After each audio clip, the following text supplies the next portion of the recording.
are listening to a podcast from The National.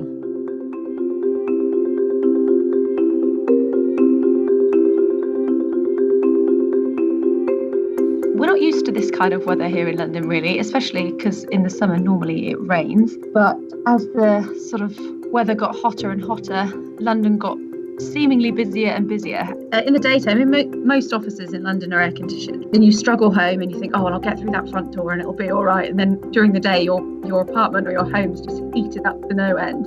And I think living in London, the noise, the smog, crime, no one wants to sleep with their windows open because it doesn't feel too safe. So yeah, it's been a sticky night, but there really isn't much to be done to escape it. Our homes aren't really they're built for trapping heat in rather than letting it out. So it's been quite unpleasant for most people.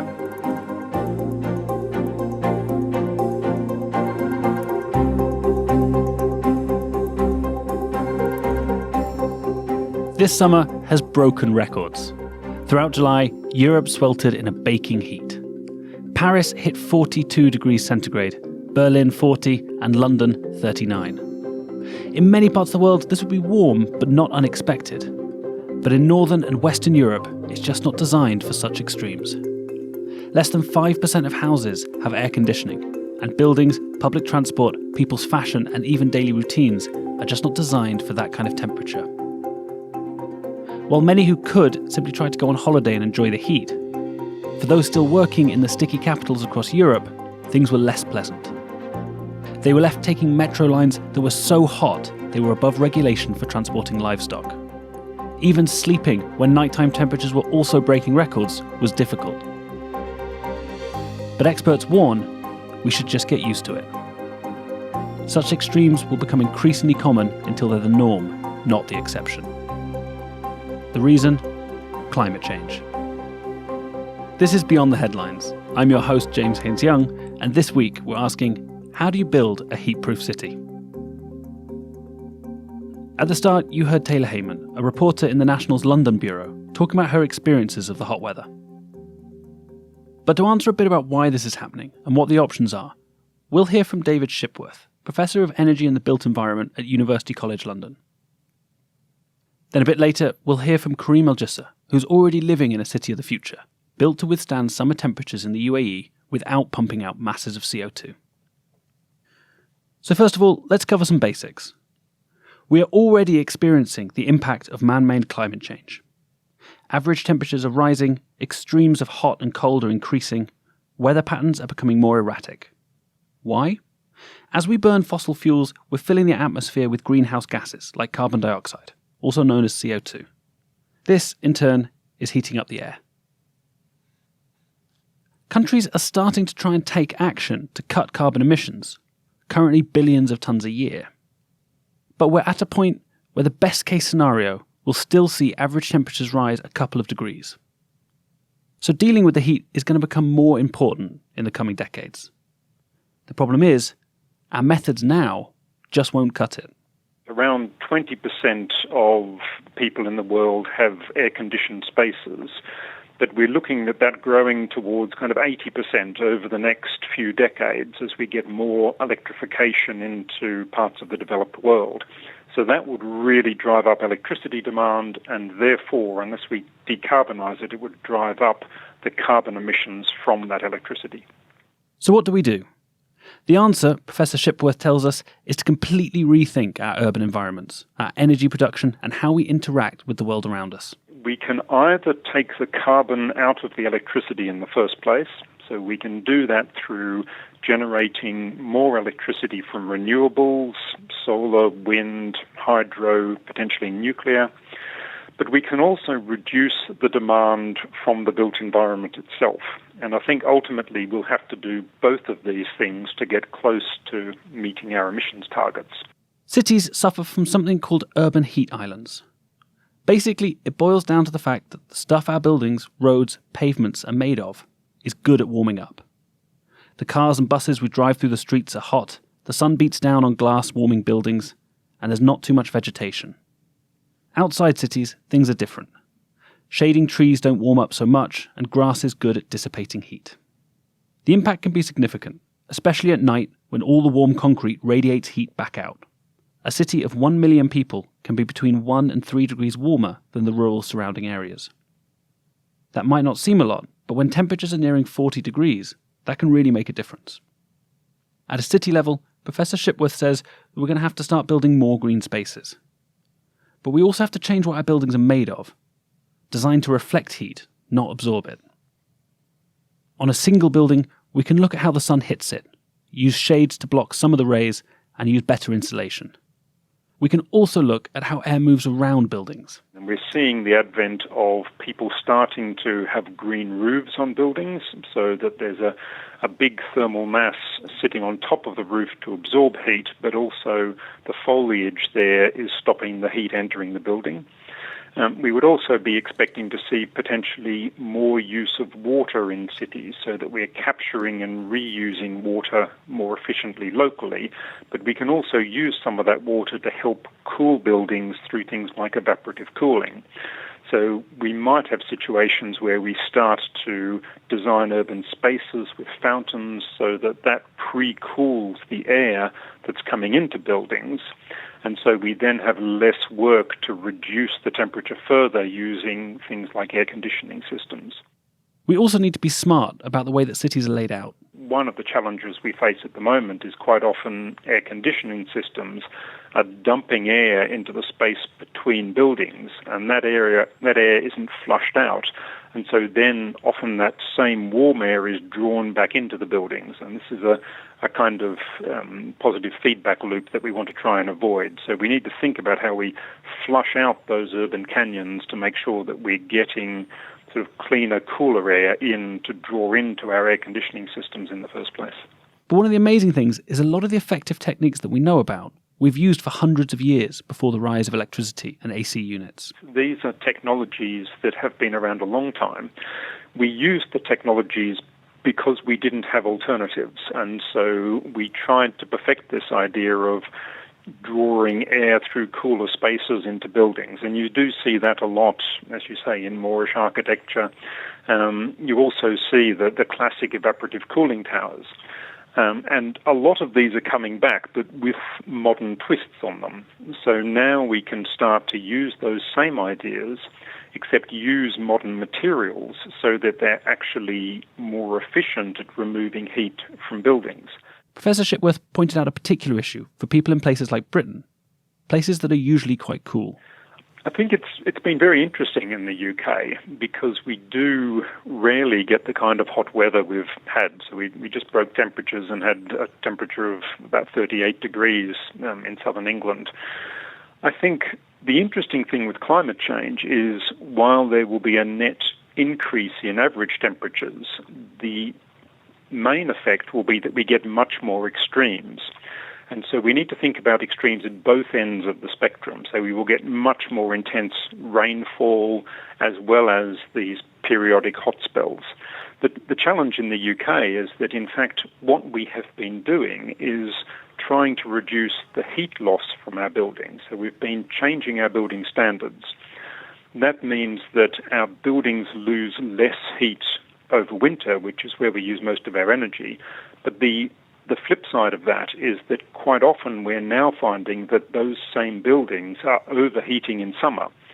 The concern we have is that we're also interested in installing things like heat pumps, which are effectively like a refrigeration technology.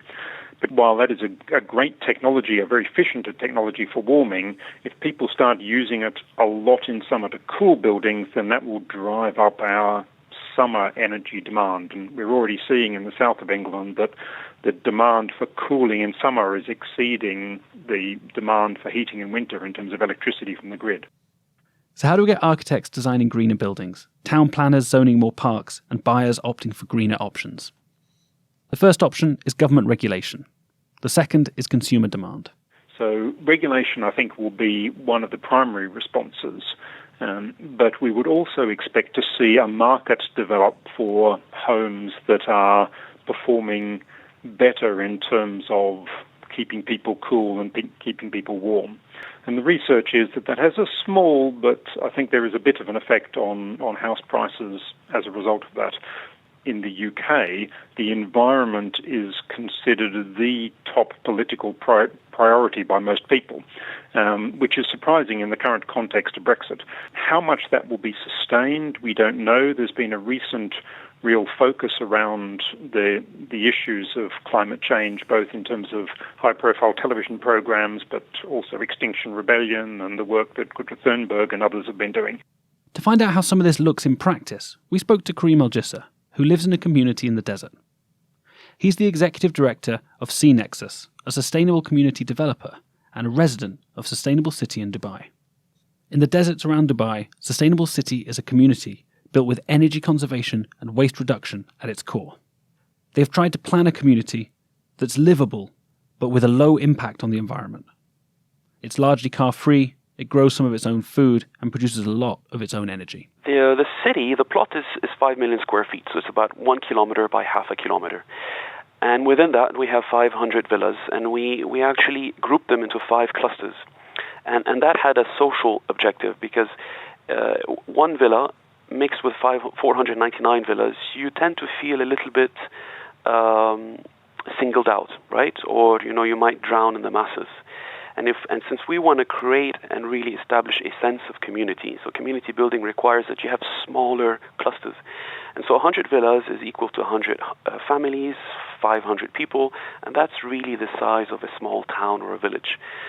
So that's first on the layout. But then within those clusters, we have kept the cars out, so people have to park, guests or tenants have to park in designated areas and then walk a short distance into the cluster. The clusters, all the villas within the clusters avoid the sun as much as possible.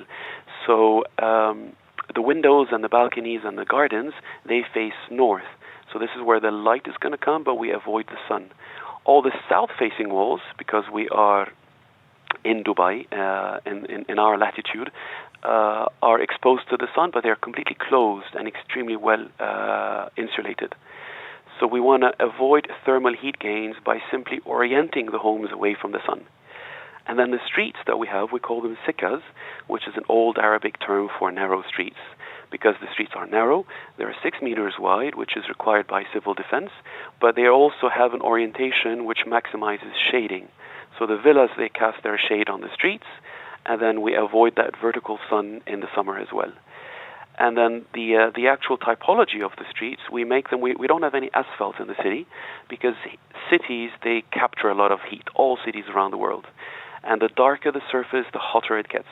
So we've replaced asphalt with interlock, and these are little blocks of stones, almost like cobblestone. And those, they stay much cooler in summer by a margin of 20 degrees based on the measurements that we took. So those are small features and design features that we've incorporated to reduce that heat island, these pockets of heat that we feel in the streets at night, because this is when the heat is released back into the atmosphere. So although the sun has set, it's still usually very hot in cities well into the evening, but not in the Sustainable City. So why does Karim see the need for places like Sustainable City? We are on a wrong development course and have been for many decades. It is only in the recent, I would say in the last couple of years, that we are now more aware and understanding of the global challenges of climate change. We are on a collision course, and we see that all over the world, and simply because our lifestyle is not sustainable, be it in Dubai or in France or in the US or in some countries in Africa or in China, etc., etc. All these sectors which make up life, urban life, have to change and have to change really quickly. And so the Sustainable City is one example of how we can build new communities, new cities, which have a significantly lower footprint. And on the carbon side, what we do is, this is not just, I'm not, selling beautiful slogans and targets. What we do is we monitor everything that is happening in the Sustainable City. So we measure all the emissions that we emit in a year. And this is what all communities have to do. This is called a greenhouse gas inventory. because we don't know, and you cannot manage what you do not monitor. As a developer, and so the Institute is really about pushing those boundaries, we have an urban DNA, that's what we call it. This is our DNA for designing future cities. And that DNA is, I mentioned briefly, it's about social sustainability, which is about wellness and well-being and community building and inclusion. It's about economic sustainability, because sustainability has to be affordable. It's not for the rich. It's got to be for everyone. Otherwise, we're not going to make the planet a better place again. And in the middle, at the heart of sustainability, is really environmental sustainability. So Sustainable City is now a community of thousands of people living in small clusters designed to keep out the worst of the summer heat. They have bike lanes and footpaths connecting the clusters. The whole thing is built around an urban farm. Farming is really, this is where technology is really giving us a leg up. Farming has progressed so much, from conventional to indoors to vertical farming. So what we have are different technologies being applied. So we have biodomes, and those are like 300 square meters. They look interesting from above, a bit lunar. And we control the indoor climate in these biodomes through a very simple, low-tech cooling system called fans and pads. And so in these biodomes we produce leafy greens and some vegetables such as chili and cherry tomatoes, but most of our production are leafy greens like mint and thyme and basil, etc. About 500,000 pots are produced every year, and 5% of that is redistributed to residents for free. But then we also have spaces outside, and so what's really unique about the Sustainable City, we invite residents to grow their own food between October and April when the weather is pleasant. And last year we had 75 families. They signed up for a plot of land, about 2 by 3, 6 square meters or 8 square meters, and then they would grow their own zucchinis and eggplants and sweet potatoes and corn, and so that really gives a flavor to the community. The community is covered in photovoltaic solar panels, both to shield from the sun and also to generate electricity. So the buildings, actually, we've used, in addition to the insulation and the partitions inside, on the outside we have something called a UV reflective paint. So we have light-colored walls, and the paint itself, the chemistry of the paint and the physical structure gives it a UV reflective property, which means some of that sun which hits the wall is deflected. So again, this is where innovation can support, our goals, which is to be more energy efficient and to reduce our consumption of electricity. And then the rooftops, to satisfy and to achieve that net zero energy target, all the rooftops in the villas and in the parking areas are solar shaded. So we have PV modules throughout the community. So when you see aerial photos of the city, it's about 16% of the entire land area is covered in PV modules. The villas, they can produce 50 to 60% of their annual consumption, and the public spaces can produce 100% of their annual consumption. The other thing they've done at Sustainable City is bringing back traditional cooling mechanisms. Like the narrow alleys between homes, they've also built a thing called bajil. So in the middle of every cluster, we have something called a barjil, which is also a beautiful Arabic term, and it's really an architectural feature inspired from all societies in the GCC and the UAE. And so a barjil is a wind tower. So at first it's an architectural landmark, but the wind tower has been modified to bring down some cooler air from the top to the bottom. As we know, cold air drops because it's heavy, and hot air rises because it's lighter. And so these barjils, or wind towers, they provide a cooling effect within a 7-meter radius.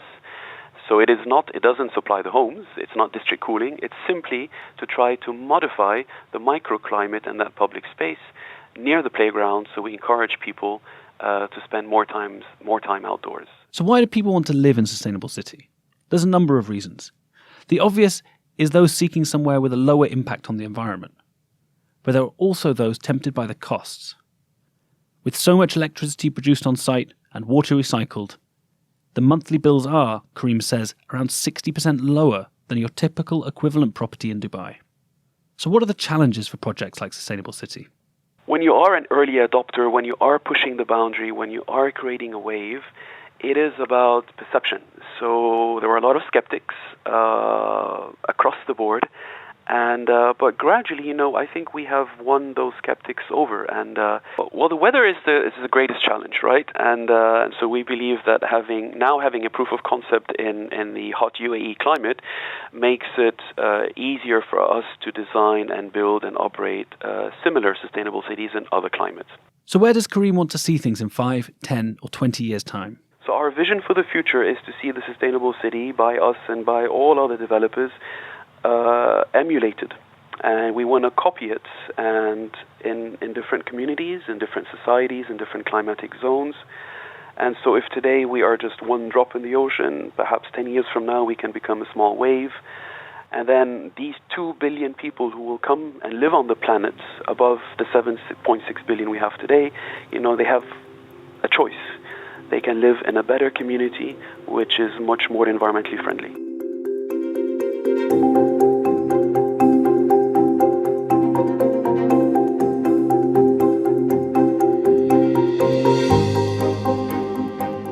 We're already living in a reality where the world is getting hotter. That means we should already start looking at future-proofing our cities. The process is long, and there's not just one fix here or there, but a complete approach to urban design. But like Sustainable City in the deserts of Dubai, people are showing it's possible. So the best way to beat the heat is simply to build for it. Thanks this week to our guests Professor Shipworth and Karim Jisr. To hear more, tap the subscribe button in your podcast app to get all the latest beyond the headlines. And check out more of our coverage at thenational.ae. We were produced this week by Aisha Khan with assistance from Hannah Finity. I've been your host, James Haines-Young.